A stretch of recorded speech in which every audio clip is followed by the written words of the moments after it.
Boa noite, irmãos. Eu queria que a gente hoje pudéssemos meditar um pouco na palavra do Senhor, que está lá no livro de Lucas 13, de 6 a 9. Então, Jesus proferiu a seguinte parábola. Certo homem tinha uma figueira plantada na sua vinha, e vindo procurar frutos nela, não achou. Pelo que disse ao viticultor: há 3 anos venho procurar fruto nesta figueira, e não acho. Podes cortá-la? Para que está ela ainda ocupando inutilmente a terra? Ele, porém, respondeu: Senhor, deixe ainda este ano, até que eu escave ao redor dela e lhe ponha estrume. Se vier a dar fruto, bem está. Se não, mandarás cortá-la. Amém? Vamos estar orando, pedindo entendimento do Senhor. Senhor, meu Deus, Pai amado, agradecemos ao Senhor, ó Pai, pela Tua palavra. Agradecemos ao Senhor, ó Pai, porque sabemos que a Tua palavra ela é viva, ela é eficaz, ela é boa para o ensino, para a correção, ó Pai amado. E que agora, ó Pai, o Teu Santo Espírito fale aos nossos corações, ó Pai. Que o Teu Santo Espírito nos traga entendimento e que nós possamos, ó Pai, tomar medidas, que nós possamos tomar, ó Pai, atitudes de seguir, ó Pai, a Tua vontade e sermos servos fiéis. No nome de Cristo Jesus, Teu Filho amado, Pai, é que nós clamamos das Tuas bênçãos e da Tua graça sobre a nossa vida. Amém. Irmãos, este texto da parábola da figueira estéril, ou a figueira que não dava frutos, ou ainda a parábola da figueira infrutífera. Ou seja, uma figueira que gerava somente folhas, ela não gerava frutos. Ela não cumpria com a sua obrigação. Quem planta uma árvore frutífera, espera o quê? Frutos. Parábola é a maneira que Jesus adotou para ensinar. São narrativas que podem usar de alegorias para transmitir de uma maneira indireta e fácil de entendimento. Por meio delas, Jesus fala, Ele ensina, Ele disciplina, Ele convence, Ele mostra a realidade, Ele mostra uma verdade. Parábolas são tiradas de uma realidade cultural e social, conhecida e íntima dos ouvintes. E quando Jesus ele lança a mão dessa parábola, ele falava com pessoas experientes, pessoas que sabiam como tratar a terra, como cultivar uma planta, pessoas que sabiam que era necessário escavar a terra ao redor da planta, que era preciso tornar aquela terra fofa para que a hora que ele colocasse o adubo, o esterco, a planta pudesse absorver.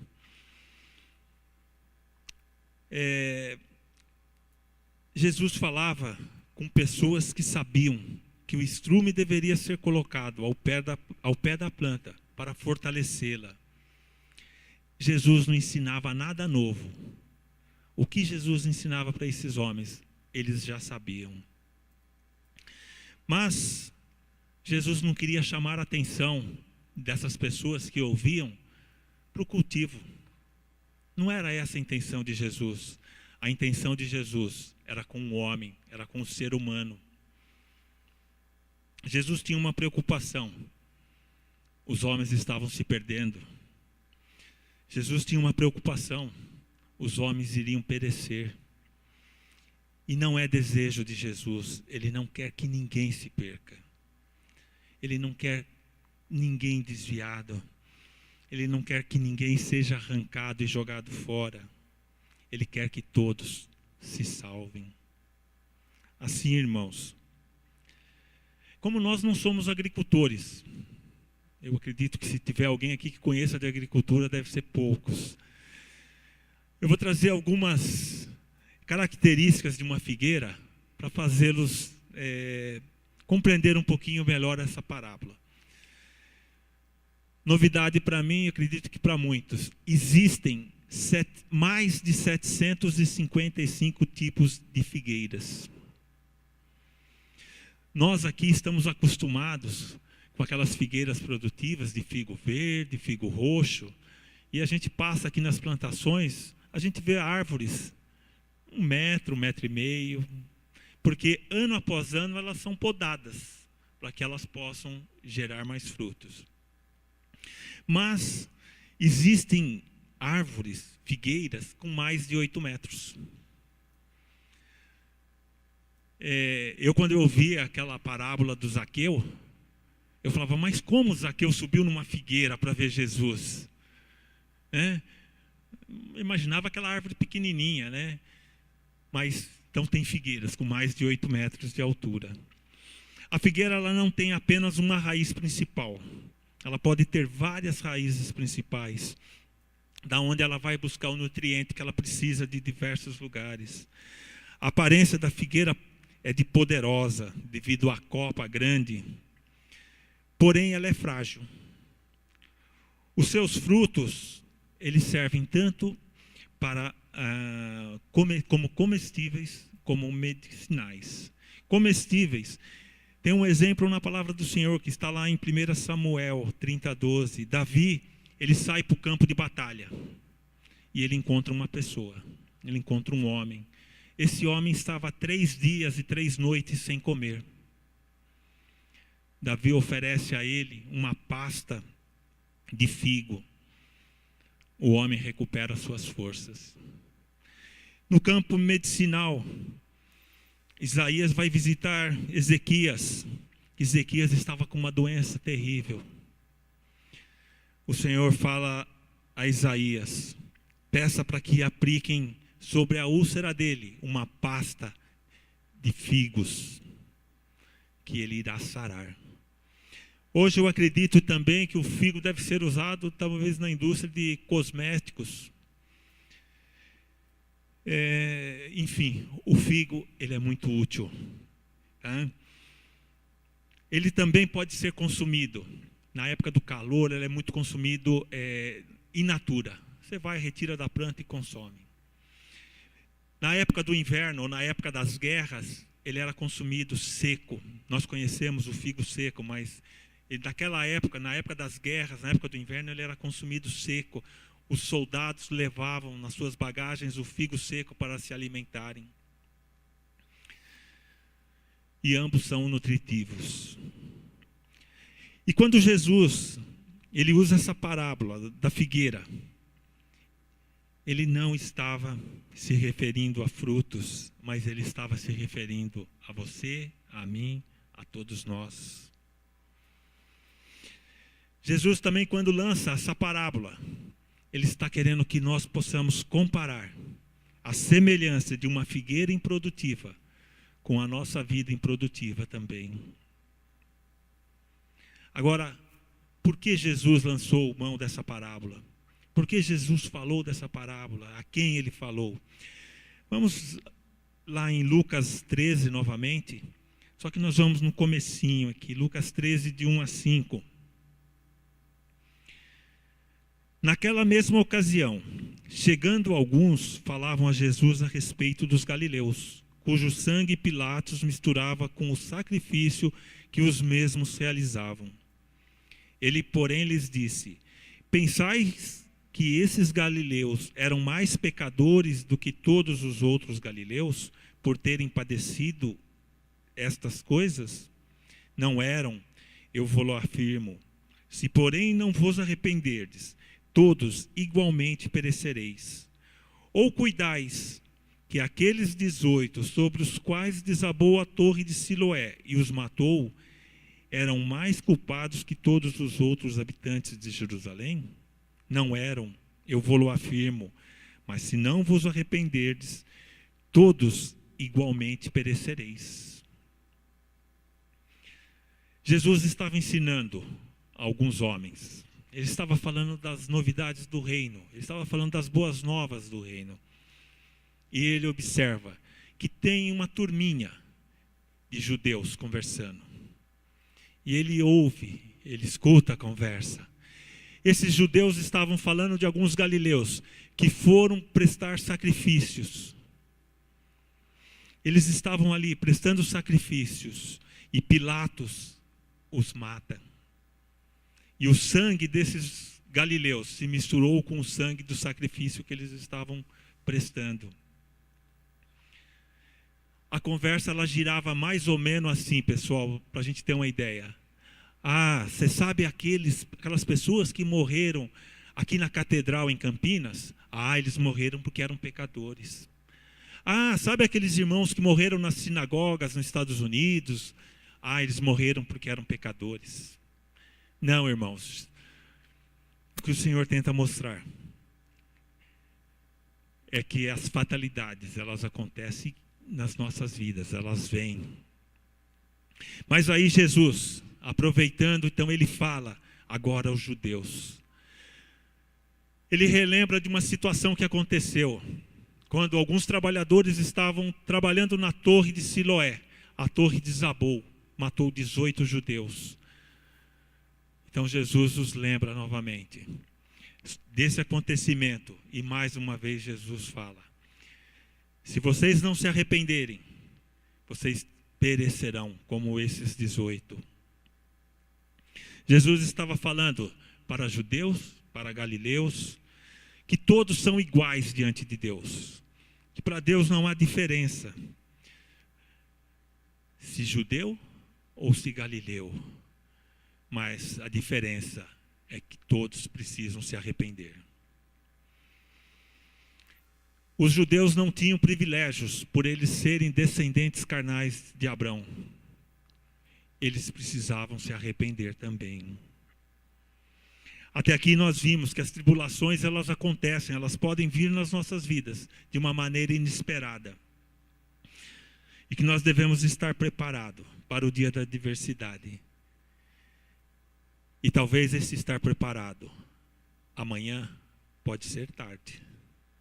Talvez o estar preparado é hoje, é agora. Somos todos iguais diante de Deus. Se arrependidos, salvos. Se não, mortos. Não existe meio termo. Nós somos colocados no mundo, no meio de pecadores, para sermos diferentes, para fazer a diferença, para gerar frutos. Precisamos nos arrepender, senão todos de igual modo pereceremos. Mas por que o dono da vinha, por que ele plantou uma figueira no meio do vinhal dele? Por que ele plantou a figueira onde só tinha uvas? Lá no versículo 6 nós podemos ver que a figueira ela foi plantada. A figueira não nasceu ali, ela foi plantada, alguém plantou. Com certeza foi esse dono da vinha, ou ele plantou ou mandou plantar. Essa figueira não nasceu ali trazida no bico de uma ave e brotou ali por acaso, não. Alguém cavou a terra, alguém plantou aquela árvore. Mas será que a figueira foi plantada no lugar certo? Será que ela foi colocada no lugar certo? Uma vinha é local de uvas. Todas as demais plantas ali eram uvas. Só ela era figo. Nós vemos também que ali tem um agricultor, tem um viticultor, alguém que cuida da terra, alguém que prepara, alguém que arranca a erva daninha, alguém que poda aquelas plantas, que quando necessário faz chegar a água até aquelas plantas, levando nutrientes. Entendemos também, pelas escrituras, que as demais plantas ali davam frutos. Somente aquela figueira não dava fruto. Porque senão o dono da vinha, ele teria pedido, arranque todas as árvores, arranque todas e jogue fora. Mas não, ele pede para que a figueira seja arrancada e jogada fora, porque era ela que não dava frutos. Lá em João 15:2 diz: todo ramo que estando em mim, em Deus, não der fruto, ele o corta. E todo que dá fruto, limpa para que produza mais frutos ainda. tanto na agricultura quanto na vida espiritual. A poda, o limpar, o cortar os ramos secos que não estão produzindo é importante, é necessário para que a planta possa produzir mais, para que a planta possa criar forças. Então, qual seria o problema daquela figueira, dela negar os frutos? Por que ela não dava frutos? A figueira, ela era diferente. Quando alguém chegava ali naquela vinha, olhava, com certeza notava a presença daquela figueira, porque ela era a única diferente. Com certeza o dono da vinha plantou aquela figueira ali, justamente para isso, para que ela fizesse a diferença, para que ela fosse diferente. Pelo diálogo que se trava ali entre o dono da vinha e o viticultor, nós podemos observar que ele colocava uma atenção especial sobre aquela planta, que ele esperava frutos dela. Talvez ele gostasse mais de figos do que de uva, né? Eu acho que não, porque senão ele teria uma plantação de figos, não uma plantação de uvas, né? Então eu acho que não era essa a razão. Mas o que importa, que a figueira foi colocada ali, no meio da vinha, para dar frutos e para dar figos, não uvas. E naquele dia, o dono da vinha, ele vai até a plantação, ele sai da sua casa e ele vai lá. E esse homem, ele é paciente. Ele é paciente porque a figueira, quando plantada, ela demora 2 anos para começar a produzir. Pela palavra, era 3º ano que ele ia procurar frutos e não encontrava. Então, irmãos, 5 anos esse homem estava esperando que aquela figueira produzisse. E ela não produzia, ela não gerava frutos. E aqui nós podemos imaginar, né, uma frustração desse homem. 3 anos ele indo procurar figos e não encontrando. Então, a decisão dele foi acertada? Arranque e a jogue fora?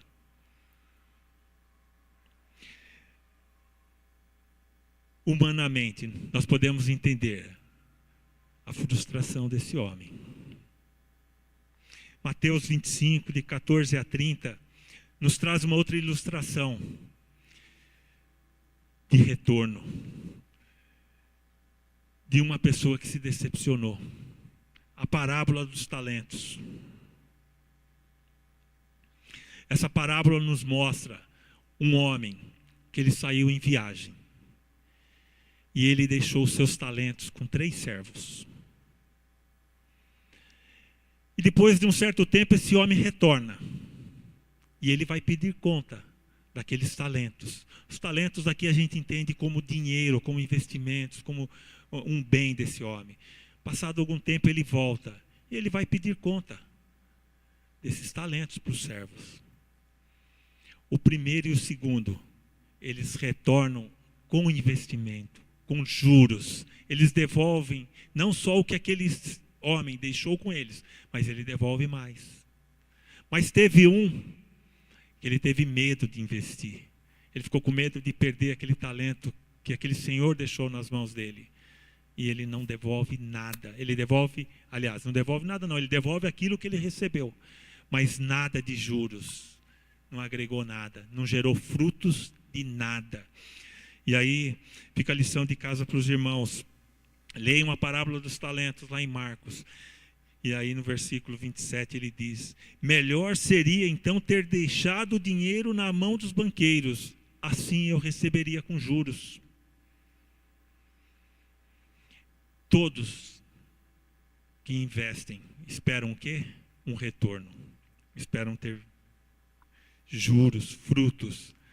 Também um pai, ele investe por anos, tempo, dinheiro, confiança na vida do filho.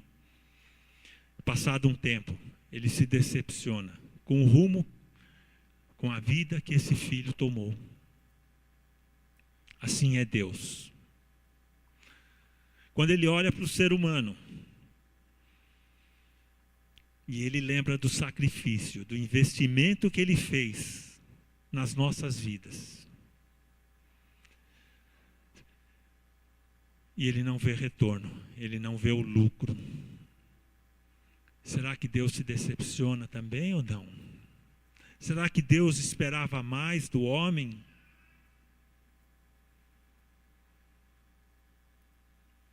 Mas, irmãos, nós, porque Jesus, quando ele fala de figos, de figueira, ele está falando de nós, está falando de homens.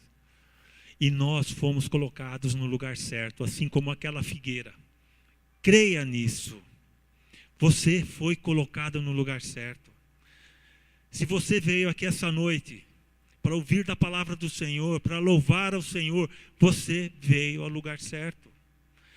Se você está servindo ao Senhor, você foi colocado no lugar certo. Pode estar te dando trabalho, mas você foi colocado no lugar certo.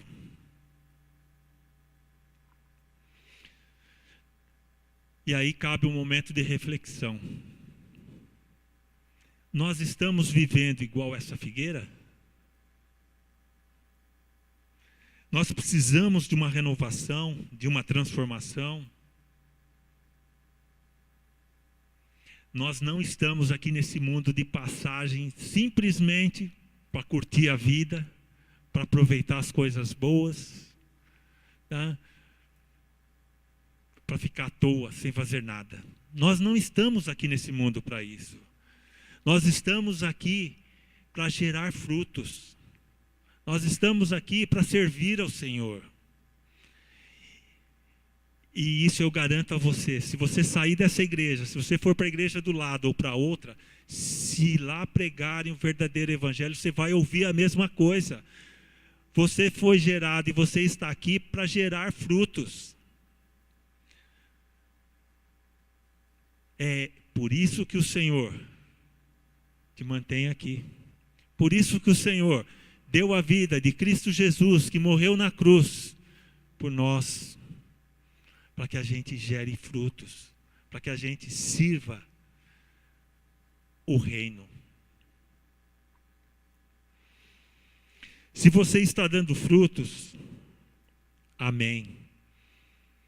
E olha, o Senhor pode estar te podando para que você dê mais frutos. Então, se você está dando fruto, não se vanglorie disso e nem ache que está bom, não. Porque o Senhor vai te podar para você dar mais frutos. É essa a intenção dele. Tá? Agora, se você não está dando fruto, se você está aqui curtindo, você está roubando de alguém que está dando fruto. Porque essa é a missão de todos, dar fruto. E se alguém não está dando fruto, se existe um ramo na figueira que não está dando fruto e os demais ramos estão dando, alguém está sugando essas propriedades, essas vitaminas da figueira. Então nós estamos aqui para dar frutos. Né?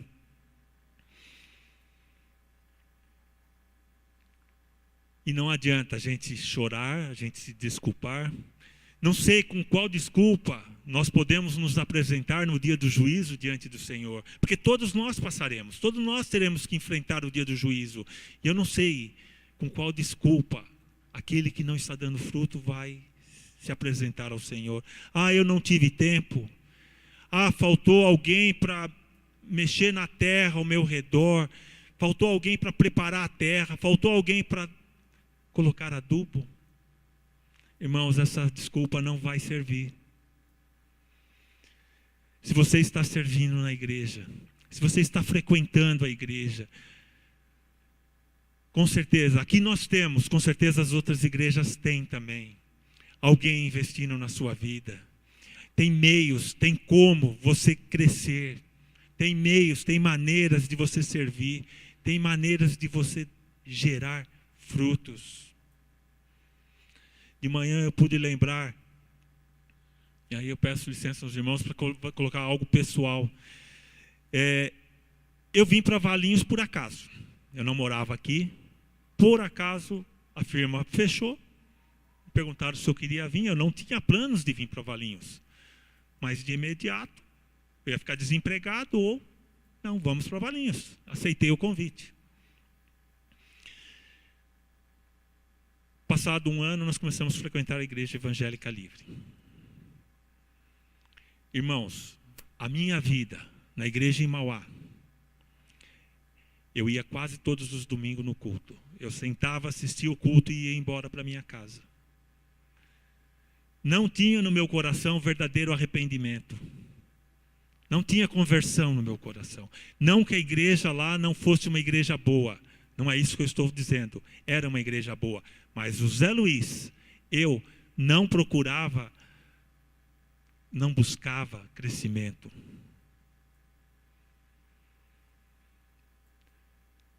Comecei a frequentar a Igreja Evangélica Livre. Logo em seguida, fomos participar de um grupo. Irmãos, é bênção. Participem de grupo. Se você não está, é um desafio. No grupo, você pode perguntar. No grupo, você pode ter comunhão com alguém. Eu estou aqui falando da palavra do Senhor. Você não vai me interromper para perguntar. No grupo, você tem essa liberdade. No grupo, você tem a liberdade de chegar não só para o líder, mas para um irmão. Busque o adubo que precisa para que você possa gerar frutos. Alguém está preparando a terra. Você pode, tem meios de você gerar frutos. Nós não devemos ficar só olhando as circunstâncias ao nosso redor. Eu estou aqui no meio de tantas pessoas diferentes. A figueira ela era única lá no meio. Não produzo fruto, porque se eu produzir frutos aqui, o que as outras plantas vão pensar? Só eu produzindo figos, enquanto todo mundo produz uvas. Mas é isso que Deus quer de você. Deus quer que você produza figos. Uvas, tem bastante ali.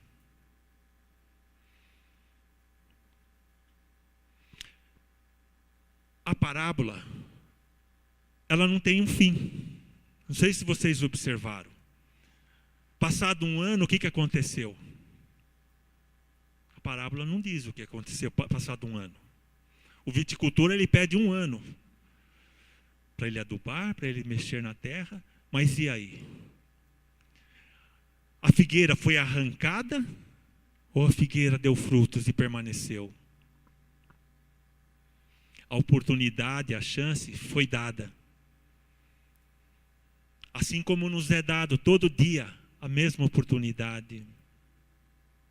Carlos Drummond de Andrade, um escritor, ele escreveu o seguinte: todo dia é um dia a menos.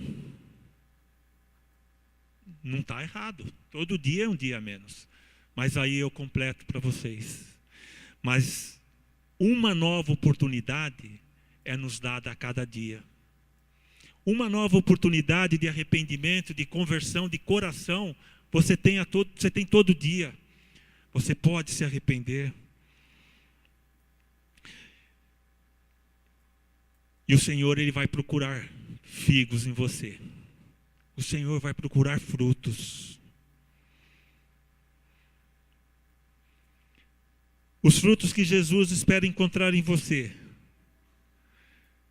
são os que fazem bem a outra pessoa. Opa! Os frutos que o Senhor vai procurar em você são frutos que fazem bem a outra pessoa.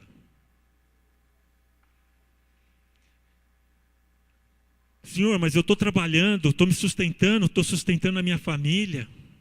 Senhor, eu estou acumulando bens, estou acumulando riquezas. Senhor, mas eu tenho vivido uma vida alegre. Amém, querido. Obrigação. Agora, o fruto que o Senhor espera encontrar em você são os frutos que vão fazer bem a outra pessoa. E não se preocupe. Mas então eu tenho que ajudar o outro e eu, como é que fica? Quem me ajuda? Mas, irmãos, se eu estiver ajudando o irmão, e o irmão estiver me ajudando, ninguém vai ter necessidade. Nós dois vamos nos saciar com os frutos. Nós não podemos ser mesquinhos. Marcos 10, 42 diz: e quem der a beber, ainda que seja um copo de água fria a um desses pequeninos, por ser este meu discípulo, está em verdade vos digo, que de modo algum perderá o seu galardão. Aquele que der um copo que seja de água fria a um dos meus discípulos, não perderá o seu galardão. É isso que Jesus espera de nós, irmãos. Também lá em Lucas 16, tem uma parábola do rico e do pobre. O rico ou mendigo. Muito conhecida, os irmãos conhecem. Aquele rico, ele se vestia de púrpura. Aquele rico se vestia de linho finíssimos. Aquele rico se esbanjava nas suas refeições. E lá na porta dele tinha um mendigo, sofrendo com as úlceras, com fome. O que esse homem fez a esse mendigo no tempo de vida? Que frutos que ele deu a esse necessitado? Vocês sabem qual é o final da história, né? O rico ganhou o que merecia. O mendigo estava nos seios do Pai.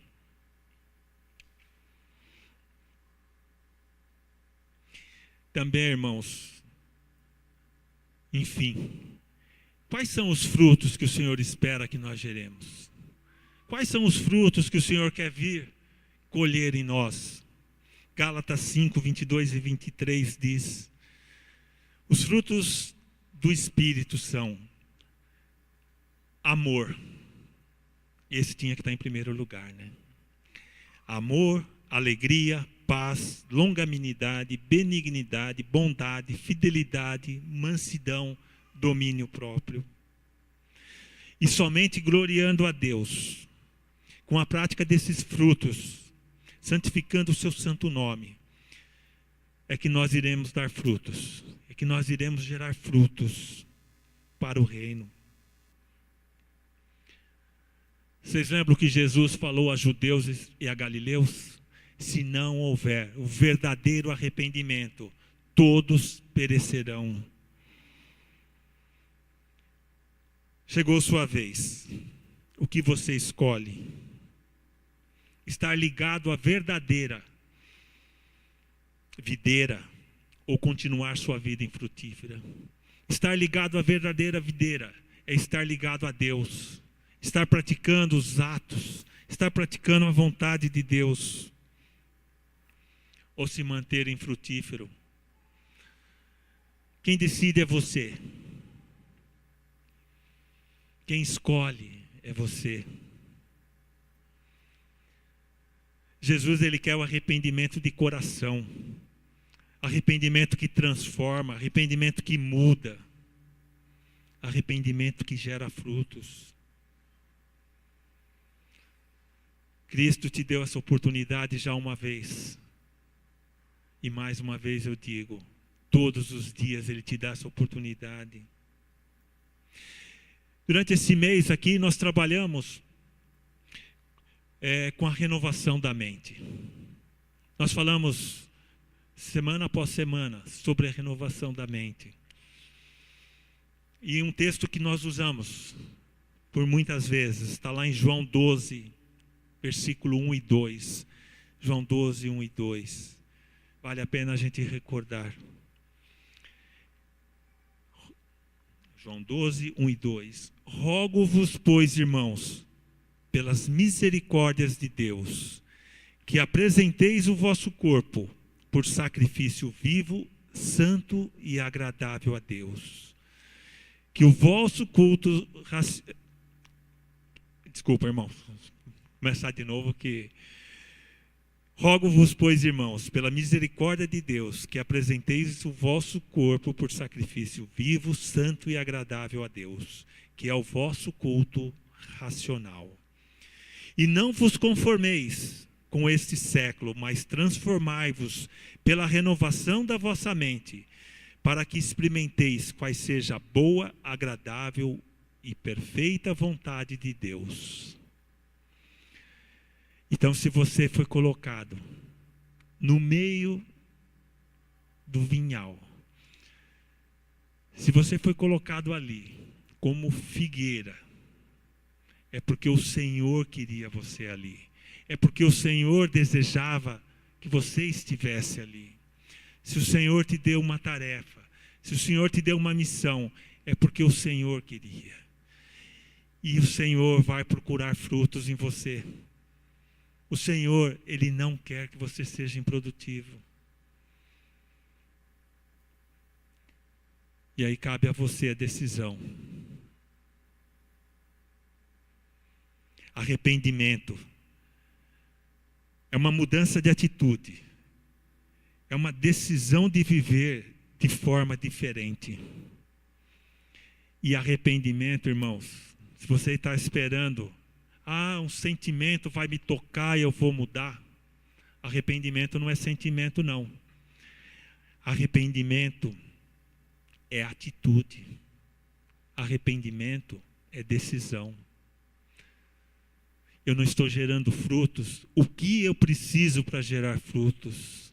Como eu posso gerar frutos? A decisão é sua. Tá? Irmãos, eu falei, o momento é agora. A decisão é sua. Eu sou terrível para dirigir na estrada, para seguir rotas. Mesmo com o Waze, de manhã me falaram assim, você não conhece o Waze? Mas mesmo com o Waze, o que eu tomo de caminho errado?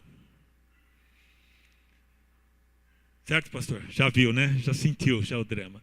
E, irmão, você está numa estrada. O Paulo também, né, Paulo? Já viu que é difícil seguir rota, né? Irmãos, você está numa estrada. Você tinha uma saída.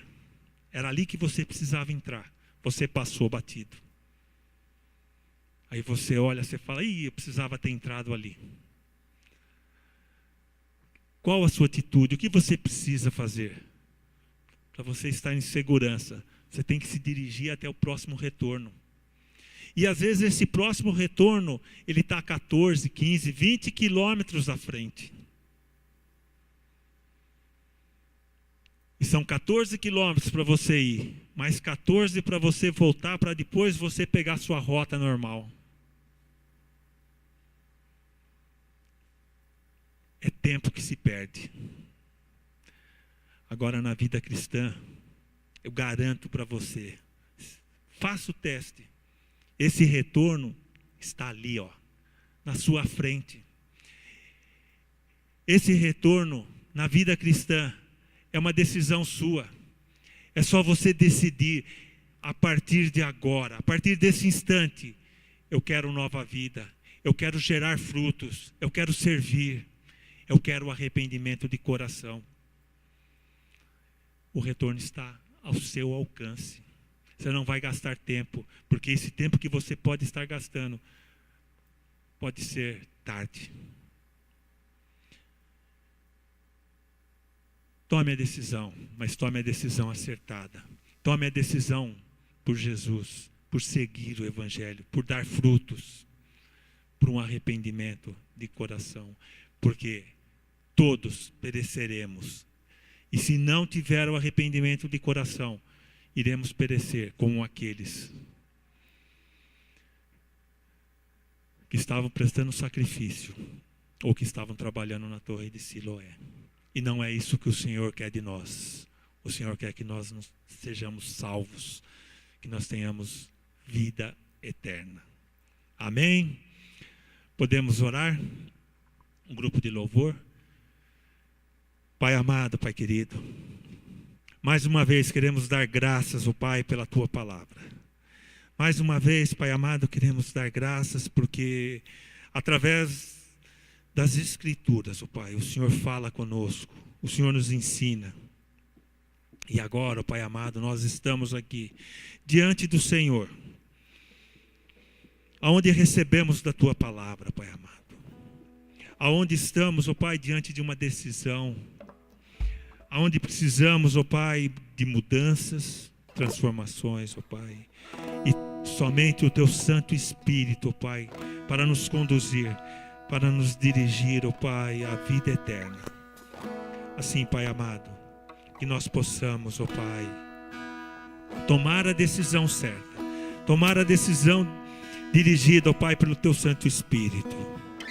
E que nós possamos, ó Pai, sermos produtivos, que nós possamos gerar frutos e sermos fiéis aos Teus mandamentos.